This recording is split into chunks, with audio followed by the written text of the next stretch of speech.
અને વિરાટ સંખ્યામાં પધારેલ મારા ખેડૂત ભાઈઓ અને બહેનો, આ રાજ્યનું ગામડું સુખી થાય, આ રાજ્યનો ખેડૂત સુખી થાય,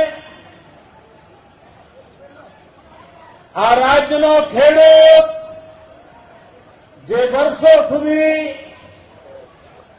અનેક મુશ્કેલીઓમાંથી પાર થયો છે, એ હવે સુખ અને સમૃદ્ધિની દિશામાં ડગ માંડે એ માટે આ રાજ્ય સરકારે એક તપશ્ચર્યા આદરી છે, એક સેવાનો યજ્ઞ આદર્યો છે અને આ સેવાના યજ્ઞ દ્વારા ગુજરાતનો ખેડૂત વધારે પાક કેવી રીતે પકવે, ઓછા ખર્ચે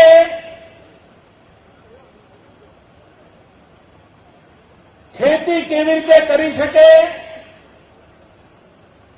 ખેતી કર્યા પછી એને પૂરતો ભાવ મળી રહે એ માટેનો પ્રયાસ આ રાજ્ય સરકારે ઉપાડ્યો છે. આ ધોમ ધકતા તાપમાં 40-45 ડિગ્રી સૂર્ય તપતો હોય એ વખતે સરકારના 1 લાખ કરતા વધારે મારા કર્મચારી કર્મયોગી ભાઈઓ બહેનો ગુજરાતના ગામડા ખુંદી રહ્યા છે, ગુજરાતના ખેતરો ખુંદી રહ્યા છે અને ગામડે ગામડે જઈને પલાઠી વાળીને ખેડૂતો જોડે બેસે છે, ખેડૂતોના સુખ દુઃખને સમજવાનો પ્રયાસ કરે છે અને સાથે મળીને રસ્તો કેમ નીકળે એના માટેના સફળ પ્રયોગો કરે છે. ભાઈઓ બહેનો, આખા દેશમાં ખેતીના ક્ષેત્રમાં એવી દુર્દશા થઈ છે, બિયારણ જોઈએ ત્યારે બિયારણ ન મળે, ખાતર જોઈએ ત્યારે ખાતર ન મળે, પાણી જોઈએ ત્યારે પાણી ન મળે, વીજળી જોઈએ ત્યારે વીજળી ન મળે અને પાક પાકે ત્યારે ભાવ ન મળે. આ ખેડૂતના નસીબમાં આખા દેશમાં લખાયેલું છે. કમનસીબ એવી છે, ગુજરાતનો ખેડૂત કપાસ પકે, આખા દેશમાં કપાસનું ઉત્પાદન કરીને આ દેશની આર્થિક શક્તિ વધારવાનું કામ ગુજરાતનો ખેડૂત કરે. મોંઘું બિયારણ લેવું પડે તો એ પણ લે, કોઈ રોગચાળો લાગુ ના પડે એના માટે મોંઘામાં મોંઘી દવા વાપરવી પડે તો પણ વાપરે અને કપાસ પાકીને બજારમાં આવે ત્યારે ભારતમાં સરકાર, દિલ્હીમાં બેઠેલી સરકાર ખેડૂતના ઉપર પ્રતિબંધ મૂકે કે તમે કપાસ પકવ્યો તો સારું કર્યું, પણ દુનિયાના બજારમાં જઈને તમને તમારો કપાસ વેચવાનો અધિકાર નથી. અહીંયા ભાવ મળે કે ન મળે, તમે તમારો કપાસ અહીંયા વેચો. ભાઈઓ બહેનો, આ દિલ્હી સરકારની આડોડાઈને કારણે, આ દિલ્હી સરકારની ગુજરાતના ખેડૂતો પ્રત્યેની વિરોધ ભાવનાને કારણે આજે ગુજરાતના ખેડૂત તો કપાસ અડધી કિંમત થઈ ગઈ. ખેડૂત મરણ પથારીએ પડે એવો જીવલેણ હુમલો દિલ્હીમાં બેઠેલા શાસકોએ કર્યો છે. અને એમના મળતીઓ ગુજરાતના ખેડૂતને બચાવવા માટે કંઈ કરવા તૈયાર નથી. અને પાછા એમ કે છે પ્રતિનિધિ મંડળો જાય, ખેડૂતનો કપાસ વેપારીના ત્યાં પહોંચી જાય, ખેડૂત લૂંટાઈ જાય અને વેપારીઓ પાસે બરાબર માલ ભેગો થાય પછી એમ કે છે કે અમે વિદેશમાં નિકાસ કરવાની છૂટ આપીશું. કેમ ભાઈ? તમારે આ માલે તુજારોને સુખી કરવાના છે? જે લોકો કપાસ ખરીદી શકે એવા છે એ ખરીદી લે અને પછી તમારે કપાસની નિકાસ કરીને ભાવ વધારે વેપારીઓ કપાય એ ધંધો કરવાનો છે?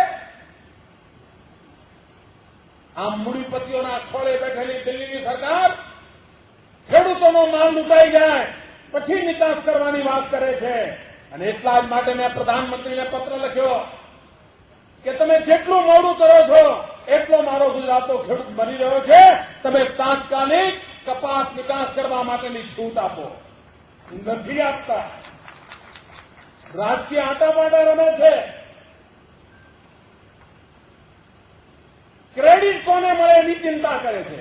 હું જાહેરમાં કહું છું, જો હમણાં 1 કલાકમાં તમે કપાસની નિકાસ કરવાની છૂટ આપી દો, હું આખી ક્રેડિટ તમને આપી દઈશ. ભેજા તમારો ફોટો મૂકીને હારતોરા કરીશ.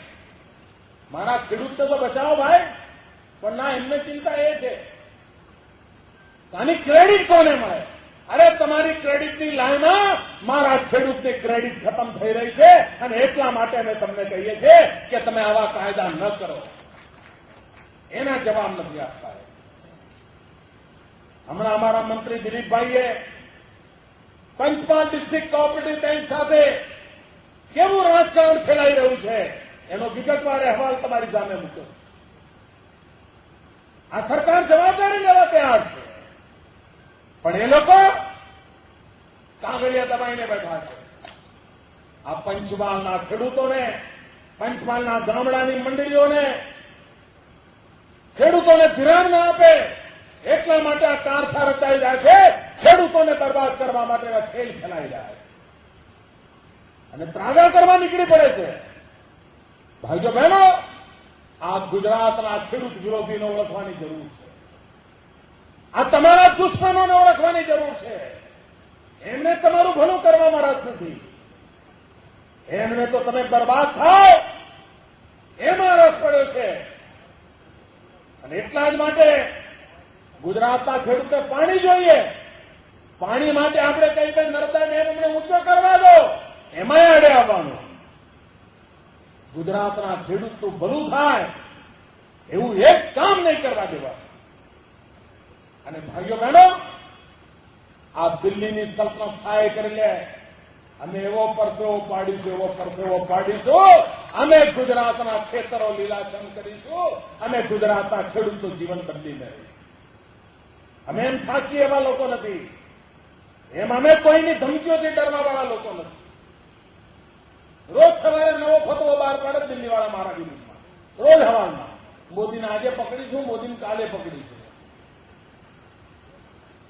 રોજ સવારમાં એક ધમકી શરૂ કરે છે. આ જ કામ તમને દિલ્હી સરકાર ચલાવતા ના આવડતું તો તમારું સબ જાણે. અમને તો ગુજરાતનું ભલું કરવા દો ભાઈ, એમાં શું કરવા આડે આવો. પણ નહીં, નકારાત્મકતા, દરેક ચીજમાં નકારાત્મકતા. શું જાહેર જીવન આવું હોય? તમારી દિલ્હીની સરકારને કોણ રોકે છે?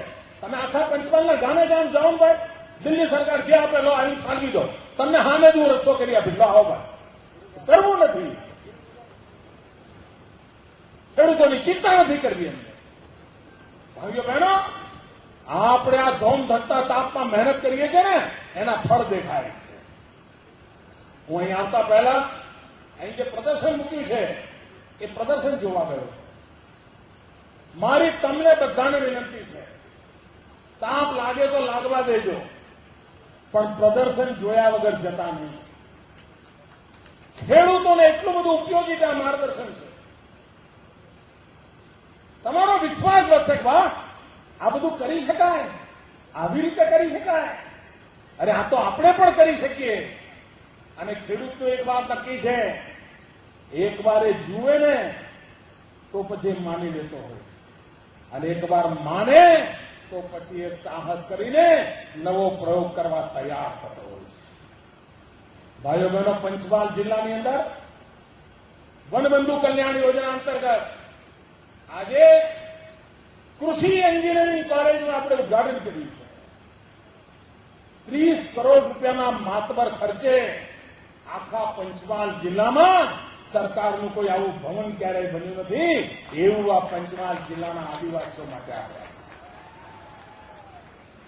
આખા ગુજરાતના વિદ્યાર્થીઓ આજે ગોધરા ભણતા આવા થાય, આ દ્રશ્ય કોઈ કલ્પના કરી હતી મિત્રો? નહીં તો પહેલા ગોધરા આજુબાજુથી લોકો આખા ગુજરાતમાં જતા હતા ડામરના કામ કરવા માટે. અમે પંચમહાલ જિલ્લાની સિકલબત્તી નાખવા નીકળ્યા છીએ, આખું ગુજરાત ગોધરા આવતું થઈ જાય એવી અમે એન્જિનિયરિંગ કોલેજ ઉભી કરીને એગ્રોટેકનું કામ ઉભું કર્યું. સ્થિતિ બદલી શકાય, અને સ્થિતિ બદલવા માટેનું કામ અમે ઉપાડ્યું છે. એ કામની અંદર આપ લોકો સાથ સહકાર આપો, આપના આશીર્વાદ જોઈએ. ખેતીમાં અનેક નવા પ્રયોગો, ખેડૂતને બિયારણ સસ્તું મળેની ચિંતા, કંપનીઓને બોલાવીને કહ્યું ખબરદાર છે, ગુજરાતના ખેડૂતોને અમે લૂંટવા જઈએ. આખા હિન્દુસ્તાનમાં ખેડૂતોને બિયારણ મળે છે, એના કરતાં ગુજરાતના ખેડૂતોને સસ્તું મળે એના માટે સરકારે પૂરી તાકાત લગાવી દીધી. અમારે ખાતર જોઈએ, એમાંય આડ્યા છે. આ ખેતરમાં ખાતર વિના ખેડૂત એક દિવસ બિચારો કાઢી ના શકે, પણ અઠવાડિયાઓ કાઢી નાખે, 10 દાડા 15 દાડા સુધી લટકાવી રાખે. કેમ? તો ગુજરાત તો ભાઈ ભલું થાય ને, બસ મરી ગયા. ગુજરાત તો નહીં થવા દેવા, બીજે પડ્યું ને પણ નહીં થવા દેવા. આ પ્રકારના ખેલ ચાલે છે. ભાઈઓ બહેનો, પશુપાલનના ક્ષેત્રમાં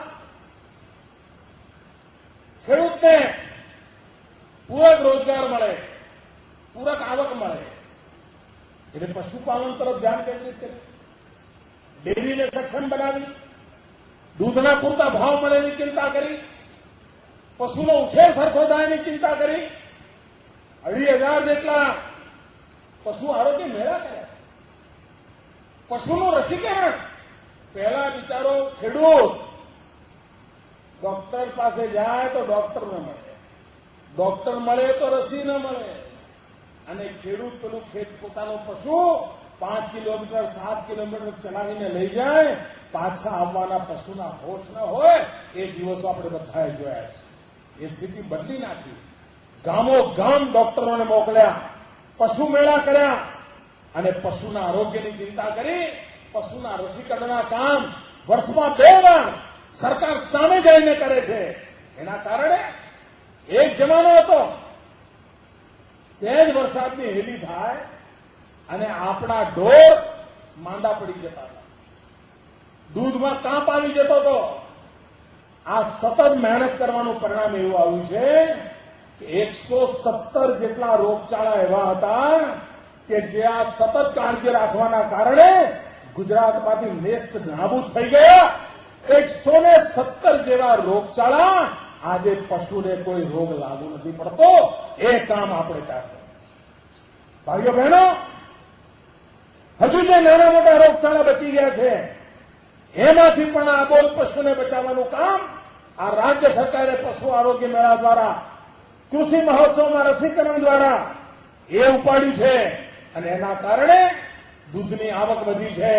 અને દૂધની આવક વધે ને એટલે અમારી આદિવાસી બહેનોના હાથમાં સીધા પૈસા આવે. એને કોઈના ઓશિયારા નથી રહેવું પડતું, અને ઘર ચલાવી શકે છે, છોકરાઓને ભણાવી શકે છે, છોકરાઓને સારી વસ્તુ લાવી તો આ અમારી બહેનો લાવી શકે. એટલા માટે દૂધની ક્રાંતિ માટેનું મોટું કામ આ રાજ્ય સરકારે ઉપાડ્યું છે. ભાઈઓ બહેનો, મકાઈ, ફળફૂલ, શાકભાજી, એના ઉત્પાદન તરફ પંચમહાલ જિલ્લો, દાહોદ જિલ્લો આદિવાસી પટ્ટાનો ખેડૂત આજે આધુનિક ખેતી તરફ વળવા માંડ્યો છે. એને બજાર મળવા માંડ્યું છે. દાહોદ જિલ્લાના ખેડૂતે પકવેલું ફૂલ, પંચમહાલ જિલ્લાના આદિવાસીઓ પકવેલા ફૂલ આજે મુંબઈની અંદર રોજ સવારે ભગવાનને કરતા હોય છે.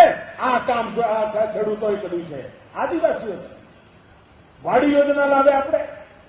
વાડી યોજનાના કારણે ટૂંકી ખેતીવાળો ખેડૂત વીઘું 2 વીઘું જમીન હોય, 12 મહિને 15,000 રૂપિયા નહોતો કમાતો, પણ તેની ખેતીનો પ્રકાર બદલ્યો, એને ખેતીની પદ્ધતિ બદલી, પાકનો પ્રકાર બદલ્યો અને એનું પરિણામ એ આવ્યું કે આજે વીઘું 2 વીઘું ખેતી હોય આ મારો આદિવાસી ખેડૂત વાડી યોજનાના કારણે લાખ રૂપિયા 1.5 લાખ રૂપિયા કમાતો થયો અને બજારની અંદર એનો માલ વેચાતો થયો. દક્ષિણ ગુજરાતનો આદિવાસી ખેડૂત કાજુ પકવતો થયો અને એ કાજુ ગોવા કરતા પણ સારા કાજુ આજે ગુજરાતનો ખેડૂત પકવતો થયો. ભાઈઓ એક નવી ક્રાંતિ લાવે છે. કૃષિ ઉત્પાદનમાં આખો દસકો આખા દેશને ઈર્ષા થાય એવું ભગીરથ કામ આ ગુજરાતે કર્યું છે. ખેતી ઉત્પાદનમાં 10% જેટલો વિકાસ દર આખા દેશને અસર થઈ રહ્યું છે. આ કેવી રીતે શક્ય બને? આ શક્ય એટલા માટે બને છે કે કાળી મજૂરી આ સરકાર કરે છે, ગુજરાતનો ખેડૂત સુખી થાય એના માટે કરે છે. ભાઈઓ બહેનો, અમારા માટે ગુજરાતનું ગામડું સમૃદ્ધ થાય, ગુજરાતનો ખેડૂત સમૃદ્ધ થાય, ગુજરાતનો ખેડૂત સુખી થાય એના માટેનું કામ મેં માથે લીધું છે અને એ કામની અંદર આપના આશીર્વાદ જોઈએ. અને મારી આપ સૌને વિનંતી છે કે આપ આ કૃષિ પ્રદર્શન જોયા વગર જતા નહીં. એક એક વસ્તુ સમજીને જજો. આપને ખેતીના કામમાં અનેક વર્ષો સુધી ઉપયોગ થશે એવું સરસ મજાનું ગોઠવણ કરી છે. એનો આપ લાભ લેજો અને આ કૃષિ ક્ષેત્રે ક્રાંતિ કરવામાં આપના ગામમાં જયારે કૃષિ રથ આવે ત્યારે ઝીણામાં ઝીણા પ્રશ્નો હોય તમને વૈજ્ઞાનિકો સમજાવવા તૈયાર છે, સરકારના અધિકારીઓ તૈયાર છે. એનો તમે લાભ લેજો અને કૃષિ ક્રાંતિમાં આપનું ગામ પણ જોડાય, આપ પણ જોડાઓ, આપનું ખેતર પણ લીલુંછમ બને એમાં આપ આગળ વધો એ જ અપેક્ષા સાથે આપ સૌને ખૂબ ખૂબ શુભકામનાઓ. જય જય ગરવી ગુજરાત.